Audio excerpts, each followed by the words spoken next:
Loosen the long bolts holding the motor assembly in place. Move the platform by pushing slightly up and forward so the platform travels along the groove. This will loosen the belt.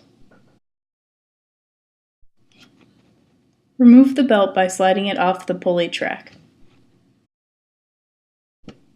Make any necessary adjustments and reattach the belt by sliding it back onto the pulley tracks.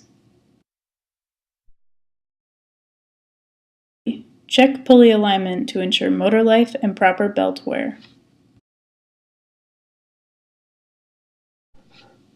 Move the motor assembly back by pushing down and back to move along the groove.